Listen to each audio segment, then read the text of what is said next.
नमस्कार साथियों। भारत जैसे प्रजातांत्रिक देश में चुनाव मात्र सरकार के परिवर्तन का माध्यम नहीं हुआ करते, जनता की आवाज का सबसे बड़ा मंच होता है। वर्ष 2027 में उत्तर प्रदेश विधानसभा के चुनाव प्रस्तावित हैं। इसी परिप्रेक्ष्य में आज हमारे विभिन्न दलों के सम्मानित प्रतिनिधि हमारे मंच में हैं, जिनसे मैं अभी आपको रूबरू कराऊंगा। बने रहिए भारत फर्स्ट टीवी के साथ। आप हैं? मेरा नाम विनोद गुंबर है, कांग्रेस का जिला अध्यक्ष। वकील रशीद एडवोकेट AIMIM। और आप हैं? मैं सलाउद्दीन मंसूरी, समाजवादी पार्टी का कार्यकर्ता। जी। मैं श्याम भाई शर्मा, भारतीय जनता पार्टी का महानगर महामंत्री हूँ। जी, आप हैं? निर्मल सिंह सागर एडवोकेट, जिला अध्यक्ष बहुजन समाज पार्टी मुरादाबाद। धन्यवाद साथियों। शर्मा जी, पार्टी किस विजन को लेकर के 2027 में आने वाली है?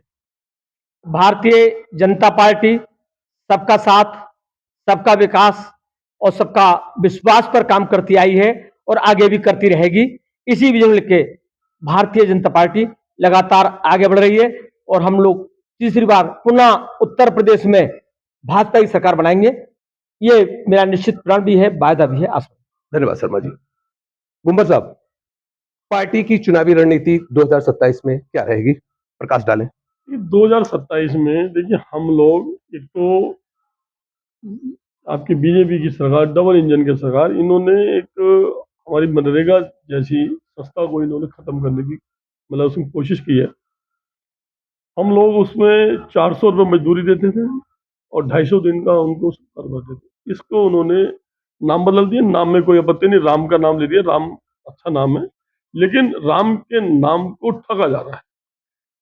जो हम लोगों ने 400 रुपये का दिया, इन्होंने उसको 400 से घटा के 250 रुपये कर दिया और 250 के बाद भी उसमें 150 दिन की इन्होंने गारंटी दी और ये पता नहीं कि मजदूर को काम कहाँ मिलेगा। हम लोगों ने मजदूर को काम उनके बिल्कुल बिल्कुल उनके जो भी उनके पास गांव होता था, मैं वहां तक की एक सीमा थी। अब कोई आदमी रह रहा है कुंदर की और काम करने जाए आपके मुड़ा पांडे, तो उसको 200 रुपये तो उसको आने जाने में खर्च कर देगा। तो उसके लिए हम लोगों ने अपना 100 दिन का एक मतलब कार्यक्रम किया है, जिसके हमें 25 दिन पूरे हो गए और 17 तारीख को हम लोगों ने इसी उपलक्ष्य में आपकी मतलब विधानसभा का घेराव किया था, जिसमें हमारे प्रदेश अध्यक्ष बहुत बड़ी उसके अंदर मतलब छोटे लोग हैं। जी गुंबर साहब, धन्यवाद। बगी साहब, 2027 में आपकी पार्टी किस विजन के साथ आ रही है? देखिए, विजन तो वंचितों की, मुसलमानों की हिस्सेदारी की बात है। विजन तो यही है। अब अभी हमारे माननीय प्रदेश अध्यक्ष शौकत साहब अभी पश्चिमी यूपी के दौरे पर थे और पश्चिमी यूपी में जितने भी हमने प्रोग्राम्स करे हैं बहुत कामयाब रहे। मुरादाबाद में हमने देहात में किया, कांट में किया। जी। अब हम प्रोग्राम करने जाते हैं, हमारे ऊपर बीजेपी बी टीम का ठप्पा लगा दिया जाता है और हमारे ही सारे प्रोग्राम कैंसिल करा दिए जाते हैं। सहारनपुर, मुजफ्फरनगर, संभल, आगरा, अलीगढ़, बिजनौर, सारी परमिशन कैंसिल। हमें आप बोलने देना नहीं चाहते।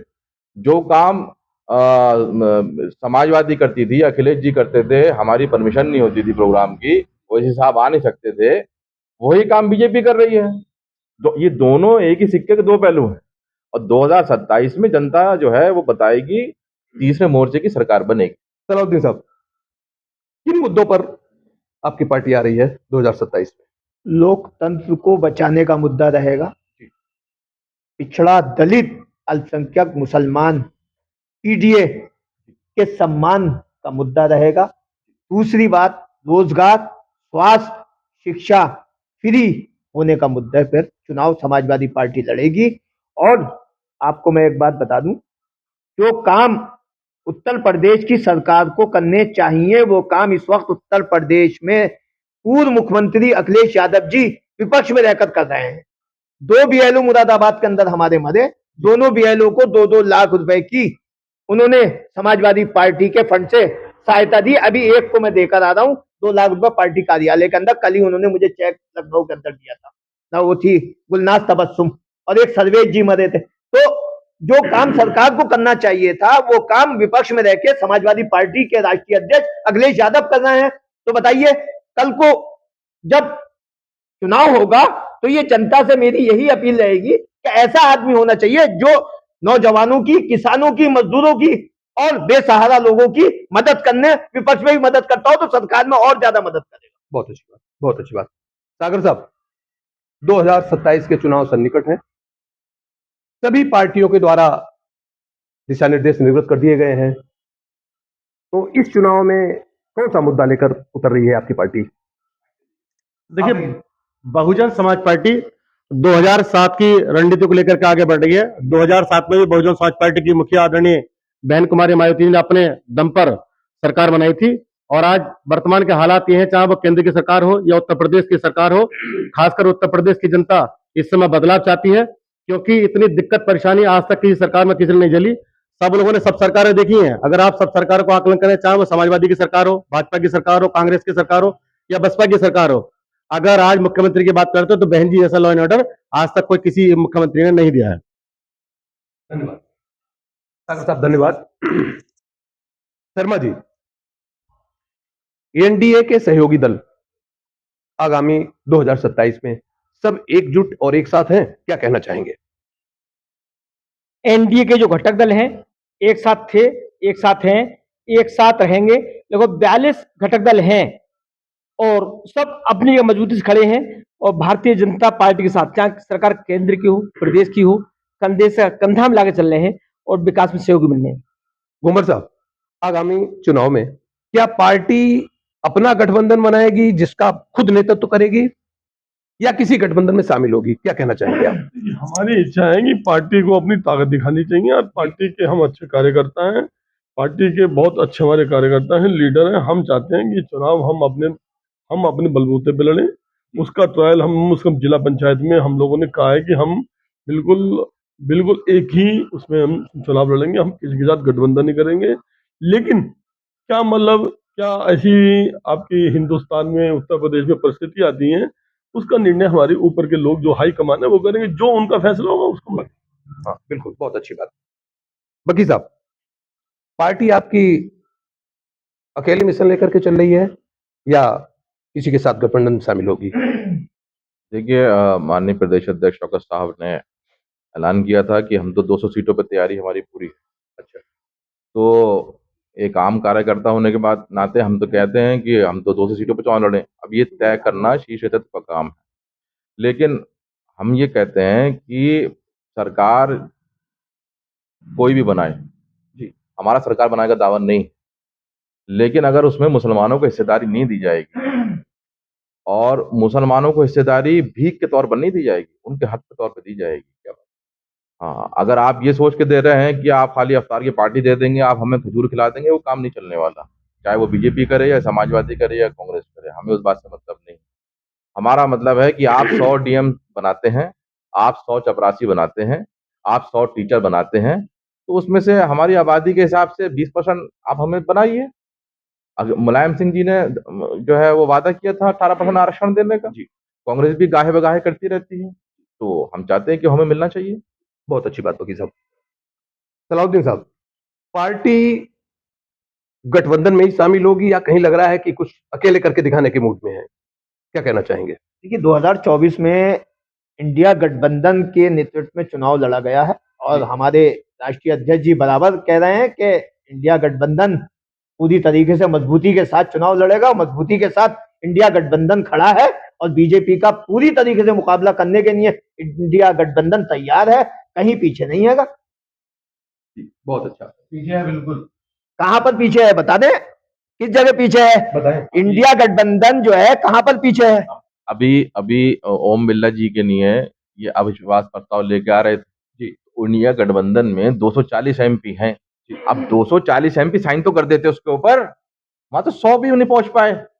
100 का आंकड़ा ही पहुंचा, 140 तो चले गए। क्या कहना चाहेंगे? नहीं नहीं नहीं, ये बिल्कुल गलत है। प्रोफेसर राम गोपाल यादव मतलब क्या करें, मतलब नहीं, उसमें ऐसा है, देखिए ये कह रहे हैं कि ये बात सही है कि अगर हमने ये वाला अब प्रस्ताव कौन लाया? कांग्रेस लाई जी।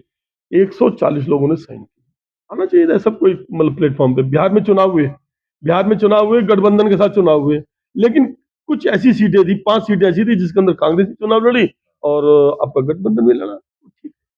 सागर साहब, हाथी नहीं गणेश है, ब्रह्मा विष्णु महेश है। सर्वजन हिताय सर्वजन सुखाय की नीति रही है, और यही पार्टी किस पे आ गई? तिलक तराजू और तलवार। इस बार क्या नीति रहेगी पार्टी की? प्रकाश डालें। देखिए, इस बार बहुजन समाज पार्टी की मुखिया की अलग रणनीति रही है। वो 2007 में जो रणनीति उनकी सोशल इंजीनियरिंग रही, उसको लेकर के वो आगे बढ़ रही है। और खासकर बहुजन समाज पार्टी का जो बेस वोट है, जो ग्रामीण क्षेत्र में आज भी खासकर दलित समाज का वोट उसके साथ चट्टान की तरह खड़ा है। और एक बात मैं मुस्लिम समाज के लोगों से और समाजवादी के प्रतिनिधि से मैं पूछना चाहता हूं कि आप लोग खासकर समाजवादी की बात करते हैं, 80 सीटें लोकसभा की उत्तर प्रदेश के अंदर हैं, लेकिन आप मुझे बताइए कि लोकसभा के टिकट मुस्लिम समाज के लोगों को कितने दिए? मात्र 4 टिकट।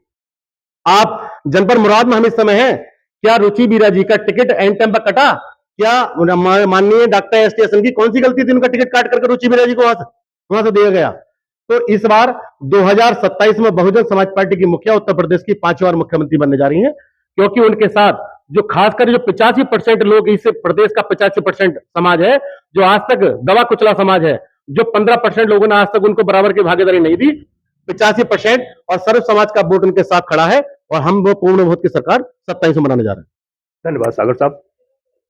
शर्मा जी, केंद्र में और प्रदेश में सबका साथ सबका विकास, आगामी 2027 में क्या स्थिति बनेगी? प्रकाश डालें विस्तार से।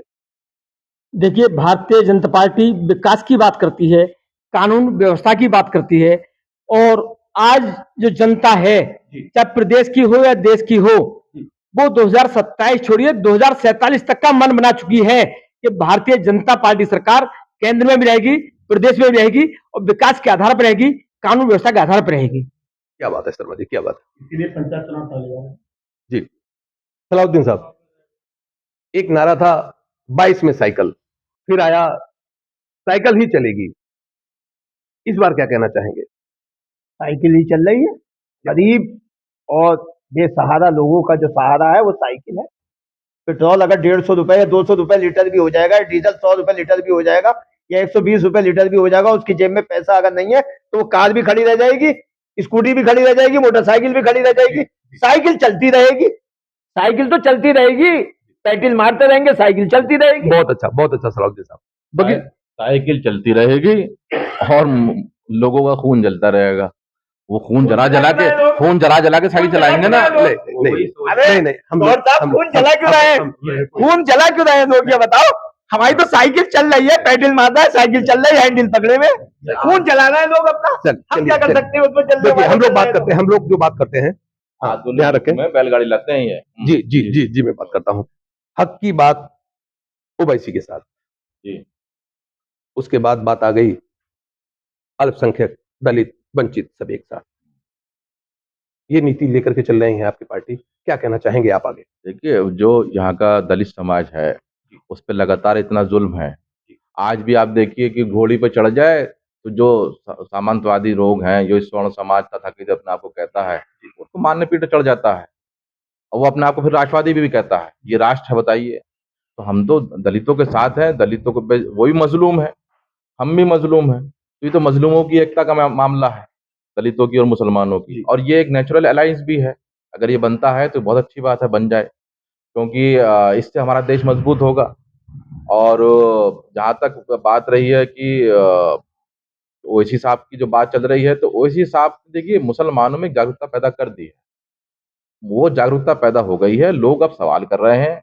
बीजेपी का विकास की आप बार बार बात कर रहे थे, अब आप हम नेशनल लेवल पे क्या बात, खाली मुरादाबाद की बात कर लीजिए। स्मार्ट सिटी कौन से इलाकों में है? मुस्लिम इलाकों को आप स्मार्ट सिटी बनाएंगे नहीं। डबल फाटक से लेके और कचहरी तक जो पीछे का पूरा इलाका है मुसलमानों का, मुस्लिम मेजोरिटी है, उसमें हिंदू भाई भी रहते हैं, आपने उसको स्मार्ट सिटी से बाहर निकाल के फेंक दिया। ये तो आपका विकास है, यही तो विकास है आपका। यही काम जो है जब अखिलेश जी आएंगे सरकार में, जो उन्होंने ख्वाब देख रखा है, तो जो पिछली सरकार थी उन्होंने भी यही करा था। सबसे पहले 2012 में सरकार बनी तो सबसे पहले मुसलमानों, उस सरकार का अभिषेक जो हुआ वो मुसलमानों के खून से हुआ, है ना। 2012 में मसूरी में मुसलमानों की लाशें पड़ी हुई थी थानों में, पुलिस ने ही मारा था। आज तक उन लोगों को सजा नहीं हुई है। और 2013 में दंगों में मुसलमानों को मारा गया और वो सैफई में डांस पार्टी चल रही थी। वकील साहब कहते हैं कि जितनी महत्वपूर्ण योजनाएं हैं उनमें कोई भेदभाव नहीं है, चाहे आयुष्मान कार्ड हो, चाहे कोई और सब्सिडी हो, और सबसे ज्यादा फायदा अगर उठा रहे हैं तो कहते हैं कि यही समाज जिसको आप दरकिनार वाली बात करते हैं। क्या कहना चाहेंगे आप? अब ये तो बात ये है ना कि क्या कहते हैं, सबसे ज्यादा सड़कों पे भाई पैदल मुसलमान चलते हैं। अरे भाई गाड़ी नहीं है उनके पास, गाड़ी नहीं है उनके पास। आप भाई आप सबसे ज्यादा खुले में मुसलमान सोते हैं। हाँ भाई, छत नहीं है उनके पास, आपने घर नहीं दिया उनको। सबसे ज्यादा राशन की लाइन में दुकानों पे मुसलमान लगे हुए। हाँ भाई साहब, उनके पास खाने के लिए नहीं है। ये हुआ है। तो ये सच्चर कमेटी की, रंगादलाल मिश्रा की रिपोर्ट पढ़िए, कुंडू कमेटी पढ़िए। हमारी हालत के जिम्मेदार ये कांग्रेस से लेके और भाजपा, ये सब हैं। समाजवादी से लेके और जितने भी लोग हुक्मरान रहे, सब रहे। धन्यवाद वकील साहब। गुम्बर साहब, अभी दिल्ली में एआई समिट हुआ, उसमें राहुल जी के द्वारा आपत्तिजनक जो आलोचनात्मक बात कही गई उसको लेकर के फिर विरोध प्रदर्शन भी हुआ। क्या कहना चाहेंगे? देखिए, हम लोगों के वहां पर प्रदर्शन करते हैं जहां पर वीडियो होती है, लेकिन आज की तारीख में मुझे कहने में संकोच नहीं आपके सामने, 80% मीडिया हम लोगों को मतलब कवरेज नहीं करती। हमने अगर वहां पर अर्धनगर में अगर प्रदर्शन किया, क्यों किया? कि हमारी आवाज पहुंचे, क्योंकि ये देश को बेचना चाहते हैं। इन्होंने कृषि कृषि तक मतलब आपके अमेरिका के हाथ भेज दी। किसान कम से कम 800 किसान कि 800 किसान शहीद हुए हैं। कहीं आज तक उनका नाम नहीं है। किसी को कोई सरकारी नौकरी नहीं दी गई किसानों को।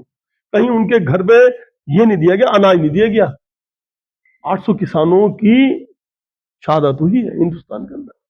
कहाँ बात करें अपनी? हम लोगों ने हम हमारी भारत रत्न सम्मानित आपकी श्रीमती इंदिरा गांधी जी का एक नारा था, हम दो हमारे दो। ये बोल रहे हैं बटोगे कटोगे। ये कहाँ, ये मतलब कौन से प्लेटफॉर्म की बात है? ये क्या चाहते हैं हिंदुस्तान के अंदर? जी जी गुम्बर साहब। सागर साहब, महंगाई, बेरोजगारी, स्वरोजगार, महिला सशक्तिकरण, क्या कहना चाहेंगे? क्या विजन लेकर के आ रही है आपकी पार्टी इन मुद्दों पर? देखिए, सबसे पहली बात आप देखिए कि आज कोई भी राजनीतिक दल हो, वो प्रत्येक राजनीतिक दल हमारे भगवान परम पूज्य बाबा साहब doctor B are Ambedkar ji का फोटो लेकर के चल रहे हैं। लेकिन आप खुद इस बात का नोटिस कीजिए कि अगर भारत रत्न बाबा साहब को अगर दिया गया तो बहुजन समाज पार्टी की देन है, उनको दिया गया। अगर बहुजन समाज पार्टी न होती तो मैं समझ रहा हूं कि बाबा साहब को भारत रत्न नहीं मिलता। और आज ये स्थिति उनकी, जो आज बहन जी की बदौलत और मान्यवर काशीराम साहब जिन्होंने बहुजन समाज पार्टी की स्थापना करी, उनकी बदौलत बाबा साहब को भी सम्मान मिल रहा है। लेकिन वर्तमान सरकार क्या कर रही है? केवल उनका इस्तेमाल कर रही है। लेकिन इस समय चाहे वो महिलाओं की बात हो, चाहे वो युवाओं की बात हो, चाहे वो बेरोजगारी की बात हो, आप ग्रामीण क्षेत्र में जाइए, आज युवाओं की स्थिति यह है कि बेचारे नौकरी की तैयारी करते हैं, लेकिन फार्म तो भरवा दिया जाता है, लेकिन जब उसका पेपर का मामला आता है, पेपर लीक हो जाता है। भारतीय जनता पार्टी में केवल अब बदलाव लोग चाहते हैं। और अभी पंचायत चुनाव की बात चल रही थी।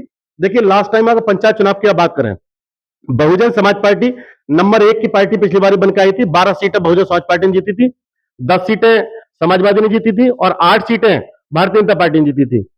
लेकिन इस समय चुनाव को टालने की बात की जा रही है। आयोग के गठन की बात है कि साहब आयोग का गठन होना चाहिए। आयोग का गठन मैं समझता हूं, क्योंकि चूंकि मैं भी एक एडवोकेट हूं, कि 10 से 12 दिन में 10-12 लोग उसमें होते हैं, आयोग का गठन बड़े आराम से हो जाएगा। लेकिन हाईकोर्ट के दिशा निर्देश के बाद भी उसको चुनाव को टाला जा रहा है, क्योंकि भारतीय जनता पार्टी चाहती है कि चुनाव विधानसभा चुनाव के बाद कराया जाए, क्योंकि उसको फायदा होगा। लेकिन इस समय अगर चुनाव हो जाएगा तो भारतीय जनता पार्टी भी जानती है कि इस समय सबसे नुकसान अगर किसी को होगा पंचायत चुनाव में तो बीजेपी को होगा। सागर साहब, थैंक यू वेरी मच। में जो है, अभी आपने एआई का जिक्र किया था। जी जी जी। तो एआई का जो जिक्र किया है, तो एआई में लाइटर वे में बात है कि ये हर आदमी जो है वो अपने कुत्ते की लड़ाई लड़ रहा है। वो कह रहा मेरा कुत्ता है, चाइना कह रहा मेरा कुत्ता है, हम कह रहे हैं हमारा कुत्ता है, गलगोटिया कह रहा है हमारा कुत्ता है। तो ये कुत्ते की लड़ाई चल रही है। तो लड़ाई जो है वो कहाँ से हमारी अब कहाँ तक पहुँच चुकी है कि हम अपनी टेक्नोलॉजी को अपना बना भी नहीं सकते। और पूरे देश में, विदेशों में, पूरी दुनिया में हमारी जो है वो बेइज्जती हो रही है। और एआई सबमिट नहीं हो गया, ये तो हमारे ऊपर पूरा अज़ाब बन गया। अभी ट्रम्प जो है लगातार हमें जलील कर रहा है। वो एक गोरा बैठ के वहां से बकता है और पूरी दुनिया में हमें जलील करता है। अभी भी उसने कह दिया कि साहब और हमारे राफेल गिर गए, और मोदी जी ने मान मिली बात, वो भी उन्होंने कह दिया कि हमारे राफेल गिर गए फ्रांस के राष्ट्रपति के साथ बैठ के। तो ये नहीं करना चाहिए। देश हित में बहुत सी चीजों को बाहर नहीं लाना चाहिए। ये लेके आते हैं, पहले मना करते हैं, फिर मानते हैं। इनका एक नारा था कि स्वदेशी भगाओ देशी लाओ, इन्हीं का नारा था, भारतीय जनता पार्टी का नारा था, स्वदेशी भगाओ और देशी लाओ। आज कौन सा देश के अंदर आपका हिंदुस्तान का बना हुआ प्रोडक्ट काम कर रहा है? कोई कोई आपका रूस से आ रहा है, कोई अमेरिका से आ रहा है, कोई आपका चाइना से आ रहा है, सारा माल वही बिक रहा है। और जो कुछ देश का है वो उसको उठा के वहां पे बेच दिया, अमेरिका में बेच दिया। जो इस वक्त वहां से किसानों का जो चीजें आइटम वहां से यहाँ पर इंपोर्ट करके दिया जाएगा, अब उसके अंदर कैसे पता चलेगा कि इसके अंदर मीट है या नहीं है? जो वो मतलब ये हमारे जानवर या उनके जो सामान आ रहा है, वो कैसे पता चलेगा उसके अंदर मीट है या नहीं है? वहाँ की गाय मतलब ये गाय यहाँ की मतलब ये वो मीट खाएगी? किस तरीके की मतलब ये पॉलिसी को लाकर ये मतलब ये अमेरिका के दबाव के अंदर पूरे हिंदुस्तान के लोगों के साथ खिलवाड़ कर रहे हैं, उनके धर्म के साथ खिलवाड़ कर रहे हैं, इस बात को ये नहीं देख रहा है। एक चीज और मैं ये बताना चाहता हूं कि समाजवादी पार्टी ये कहती के साथ दलित समाज के लोग हमारे साथ हैं और हम दलितों के सबसे बड़े हितैषी हैं।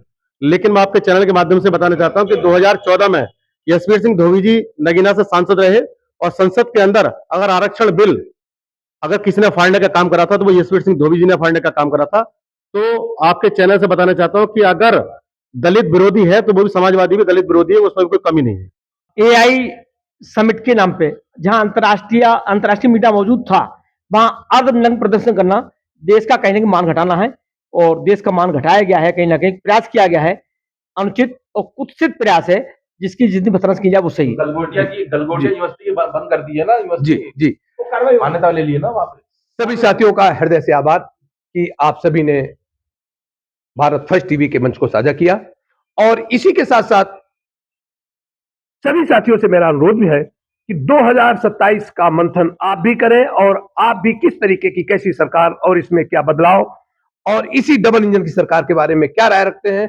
अवश्य करिए। वीडियो जर्नलिस्ट नीरज जी के साथ मैं शिवरी सिंह गौड़, भारत फर्स्ट टीवी मुरादाबाद से।